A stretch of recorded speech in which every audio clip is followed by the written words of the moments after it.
Hello tout le monde, c'est Murgen. Alors, je suis ravie de vous retrouver pour cette revue du Star Child Tarot en version française qui est sortie chez Arcana Sacra. Donc, c'est le Star Child original de Daniel Noël qui est enfin en français. C'est un jeu qui est sorti déjà depuis pas mal d'années aux États-Unis et qui a eu déjà pas mal de succès. Alors, vous verrez que c'est un jeu qui est très original. Donc là, la boîte, on a une grosse boîte aimantée sur le côté. Voilà, comme on a l'habitude chez Arcana Sacra. Alors, on va aller regarder derrière ce qu'on nous indique. Donc, on nous dit, au cœur de votre moi supérieur sommeille votre puissance spirituelle. Le Star Child Tarot est un outil médiumnique profondément transformateur et intuitif qui vous connecte à votre lumière intérieure. Retrouvez un heureux mariage entre le célèbre tarot de Marseille et celui du Rider-Waite-Smith au travers d'un voyage initiatique de conscience et d'éveil. Ces visuels d'une beauté à couper le souffle et à l'énergie de lumière sans pareil vous transportent au cœur de la magie, à la découverte de vous-même. Empreint de la puissance sacrée égyptienne, ce tarot vous aidera à éclairer votre médiumnité et à puiser au cœur de l'ancienne tradition les messages indispensables à votre évolution. Vous êtes cette graine d'étoile qui mérite de déployer sa lumière. To the moon and back. Soyez prêts à illuminer votre voyage. Alors bon, quand j'ai cette phrase-là qui s'affiche, To the moon and back, ça m'a mis une musique dans la tête que j'ai pas écoutée depuis des années. Mais na na na na, to the moon and back, et je sais pas quoi. Et ça m'a mis ça dans la tête pendant un petit moment. Donc voilà, moi de toute façon, un simple mot ou quoi me fait mettre des musiques dans la tête, c'est pas très compliqué avec moi. Donc on a une boîte, comme je vous disais, aimantée, qui va être bien sûr décorée de partout, puisqu'on a ici un grand livret explicatif. On a le petit cordon pour enlever notre jeu. Voilà, ça c'est moi si je le bloque. Voilà, pour changer. Alors, c'est pas dur à enlever, hein, c'est juste que c'est moi qui suis pas douée. Voilà. Non, on va le regarder après. Et quand je vous dis qu'elles sont décorées de partout, les boîtes, pour ceux qui ne le savent pas, chez Arcana Sacra, vous avez ça. Puis vous avez en dessous du carton, tadam, une décoration aussi à l'intérieur. Voilà, elles sont vraiment décorées de fond en comble, j'aime bien.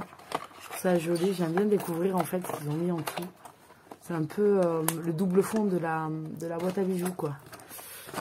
Hop là, donc voilà, tout est rentré. Donc on va mettre la boîte de côté, si vous le voulez bien. Et comme ça, on va aller regarder ce qu'il a dans le ventre un petit peu, ce jeu et ce coffret. On va commencer par le guidebook. Ceux qui ont l'habitude de regarder mes revues, vous savez qu'on commence toujours par le guidebook. Donc dès le début, on est avec les couleurs, des couleurs très douces, des couleurs froides, mais des couleurs pastel. Ça fait très girly parce qu'on a quand même une prépondérance de mauve, de rose, etc. Et on voit les symboles égyptiens dont on nous parle sur la 4e de boîte. On a ici Thoth, puis on a le Sphinx derrière. Donc on a ces symboles égyptiens qui apparaissent. Donc vous allez voir que ce jeu est particulier. On a 79 cartes dans ce jeu, puisqu'on en a un arcane majeur qui est rajouté. Et on a ensuite donc un sommaire avec tout plein de choses sur toute une partie, en fait, une vingtaine de pages sur une intro, sur le jeu en général, sa construction, etc. Puis après, on a les explications des arcanes majeurs. Donc on voit ici la 22, les annales akashiques, qui est la carte qui est rajoutée. Puis vous avez par arcane mineur. Donc on va vous expliquer tout au départ. Donc après l'introduction faite par l'auteur, on a que signifie akashique, votre moi supérieur. Donc ça, on va vous expliquer un petit peu pour quel travail on peut faire avec ces cartes-là. Guérir par le tarot, tirage du tarot, comment couper les cartes, au sujet des graines d'étoiles. tenir un journal du tarot. Donc là, vous avez des idées pour tenir votre journal, ce que vous pouvez écrire en fonction de vos tirages. Vous avez encore une fois d'autres réflexions que vous pouvez faire avec vos cartes. Et ensuite, vous avez des tirages qui sont proposés. Donc, on a des tirages classiques, passé, présent, futur, croix celtique. Mais on a aussi le tirage graine d'étoile, le tirage akashique, avoir à travailler, et le tirage du Métatron qu'on a ici. Donc, vous voyez avec le symbole de Métatron, et ensuite le tarot. Donc comment ça se construit, les cartes normalement 78, les arcades majeures, les arcades mineures, la suite, les figures et les suites. Quand on est avec les coupes, les épées, on a leur symbolique. Et vous allez voir que ce qui est sympa, je vais aller plus vite que la musique, mais bon, vous avez des chakras, les pierres, les guides, les systèmes des chakras. Donc on a les 7 habituels, vous savez, les 3 physiques, celui qui fait le transfert, le cœur, entre ce qui est plus mental ou spirituel et ce qui est très physique, ici. Et donc, en fait, au-dessus, l'auteur met 6 chakras ici supplémentaires. Voilà, pour vous expliquer, en fait, ce qui en est. Donc, en fait, un chakra supplémentaire en dessous du chakra racine et 6 au-dessus. Vous avez donc les explications des chakras et on va avoir les arcades majeures. Donc regardez un petit peu comment c'est fait. Vous avez les mots-clés qui se rapportent à la carte. Donc là, on a le fou qui est renommé en graine d'étoile, ici. On a un petit peu l'explication à l'endroit, à l'envers. Et on a en fait les clés additionnelles, ce qui peut vous renforcer votre recherche ou en fonction du travail que vous faites, avec ces rapports avec les chakras, les pierres précieuses, les planètes et l'astrologie, les symboles et les guides qui sont rattachés à la carte. Donc voilà, vous avez un petit peu pas mal de choses. Tous les arcades majeurs vont être présentés comme ceci. Et ensuite, voilà, par exemple, pour la suite des bâtons, on va avoir une page par carte qui sera présentée, et voilà, et ainsi jusqu'à la fin de votre guidebook. Donc voilà pour le guidebook qui est très développé, qui est toujours en couleur, de très bonne qualité. Les feuilles sont épaisses, etc. On est toujours dans la bonne qualité éditoriale ici. Et ensuite, on va aller regarder le jeu à proprement parler. Donc on a une boîte cloche. Donc pour ceux qui n'aiment pas garder les grosses boîtes, vous avez quand même la boîte à part pour vos cartes. Hop, on va sortir les cartes de l'intérieur. Normalement, je les ai re-rangées. J'ai revérifié, mais j'espère que j'ai fait ça bien. Donc vous avez à l'intérieur encore des petites décos. Quelque part, quelque chose d'incroyable attend d'être connu de Carl Sagan. Donc voilà pour l'intérieur des boîtes. Et ensuite, on a les cartes. Alors, on a un format un peu plus grand. Il me semble que le format habituel des tarots, les tarots, je pense qu'on a 1 cm de moins d'habitude. Voilà, on a un 7 par 12 d'habitude. Et puis là, on doit être à du 8 par 12. J'ai pas de... jamais de règle à côté de moi. Oui, au toucher, je pense qu'on est à peu près à ça. Est-ce que j'ai un tarot à côté qui serait facile à enlever sans que je fasse tout tomber? Non. Ça risque d'être compliqué, mais voilà. On est à 1 cm de plus en largeur, mais bon, même avec des petites mains, il reste quand même facile, déjà comme ça, puisqu'on garde la même hauteur de 12 cm. Et ensuite, on est... voilà, vous pouvez mélanger aussi comme ça. On a une très bonne épaisseur de carte, une très bonne qualité de carte. Elles ne vont pas s'abîmer très facilement, ces cartes. Donc voilà comment se présentent vos cartes. Donc on a un petit bord. Alors ceux qui n'aiment pas les bords, ça va les faire aller. Parce qu'on a un petit bord, un cadre blanc autour des cartes. Moi je dois dire que avec ce jeu, cela se marie très bien sans être choquant. Puisque c'est un peu le blanc est réutilisé dans pratiquement toutes les cartes, vous voyez, comme ici, et donc du coup ça sort très lumineux. Donc on a des cartes qui sont renommées, on a des cartes qui sont une représentation différente de celle dont on a l'habitude. On va avoir des symboles, on va avoir des choses vraiment différentes qui nous permettent de rentrer dans une perspective, une analyse différente de chaque lame par rapport à un tarot classique. Donc là, par exemple, on est avec un numéro 0, c'est le fou, qui est appelé graine d'étoile. On va avoir une fleur de vie, on va avoir comme symbole ici le symbole du chakra racine. Mais on a beaucoup de choses à regarder dans la représentation faite par Daniel Noël. Donc le magicien ici est une femme. On va retrouver les symboles qui sont ici en blanc. Vous voyez, la baguette elle l'a dans la main. Mais vous avez encore des symboles autour, des pierres. Pardon, comme d'habitude, hein, c'est la saison, je suis malade. Des pierres, mais vous avez aussi d'autres symboles à côté, des symboles plus géométriques. La grande prêtresse, on va retrouver un système assez, dans sa position assez habituelle. On n'a pas la lune. Ici, normalement, on a un croissant de lune. On l'a ici, remplacé par un tigre. On n'a pas de livre. Mais on a la lune qui est un petit peu partout. On a ces colonnes qui sont remplacées par des colonnes égyptiennes. Mais on retrouve quand même un certain, dans la position, etc., symbolisme. L'impératrice, ici, où on voit les cycles lunaires au-dessus d'elle. Voilà, après, on ne va pas analyser chaque carte, mais il y a de quoi faire, en fait, systématiquement, puisque ici, on a l'empereur qui est remplacé par une lionne avec une croix d'encre dessus. Ici, on a l'œil d'Horus pour le pape.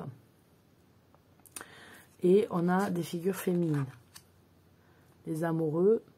Donc oui, ce sont des collages avec des photographies.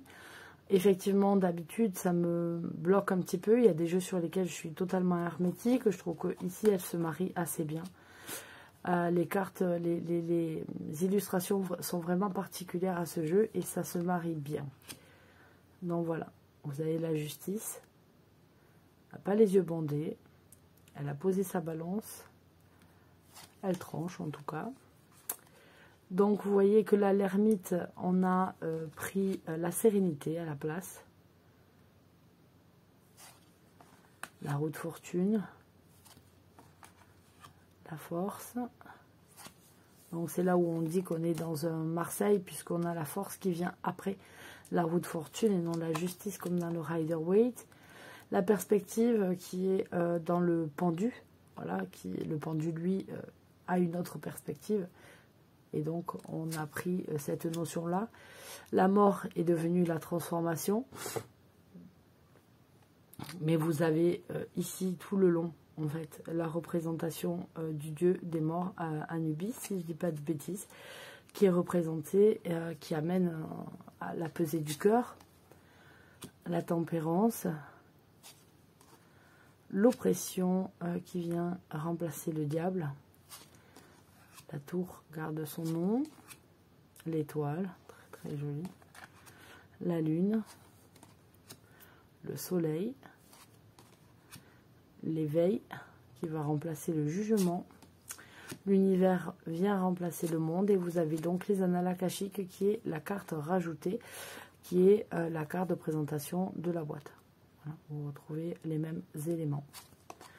On a ensuite la suite des P.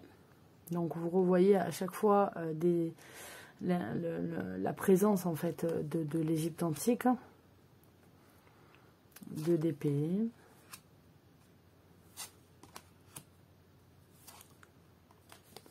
on est dans quelque chose de plus doux au niveau de l'interprétation des cartes, notamment dans la suite des épées, je trouve. Le tout croix d'épée est moins brutal, moins difficile qu'on peut avoir avec d'autres jeux. Je trouve que la suite des épées est plus douce ici.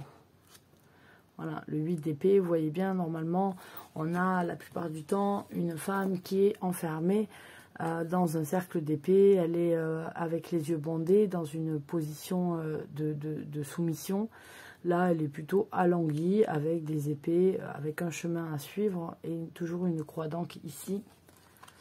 Le 9 et le 10 d'épée.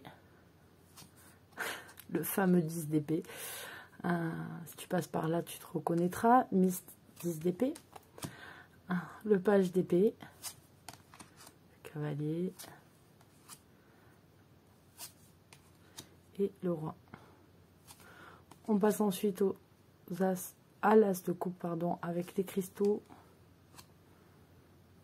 On a les deux coupes qui sont reliées par un arc-en-ciel. Vous voyez que la symbolique est parfois un peu difficile à comprendre là, avec le 3 de coupe par exemple, qui est vraiment différent.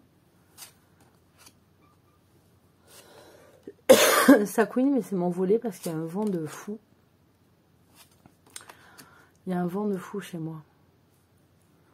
Voilà, on est assez dans un univers égyptien, puis un univers assez cosmique, assez stellaire.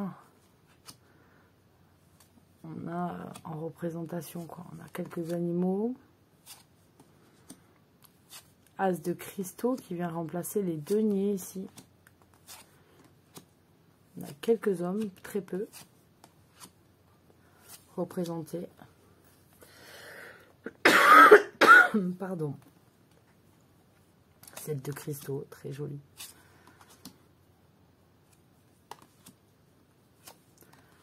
Après, il y a plein de symboles qui sont dessinés dans les habits, etc., qu'il faut rechercher.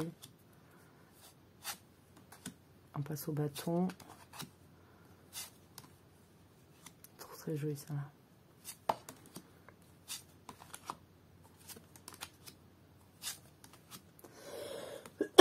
Je suis vraiment désolée pour tousser autant.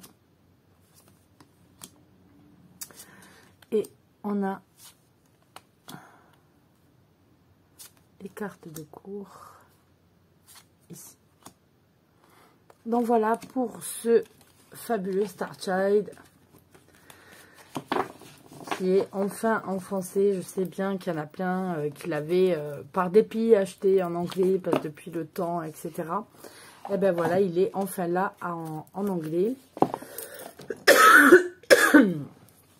Les prochaines sorties chez Arcana Sacra, j'ai eu la chance d'en avoir quelques-unes dans les mains, à pouvoir regarder quelques prototypes. Et je dois avouer avoir un coup de cœur énorme pour le Edgar Allan Poe, dont les couleurs sont juste une merveille, sont superbes.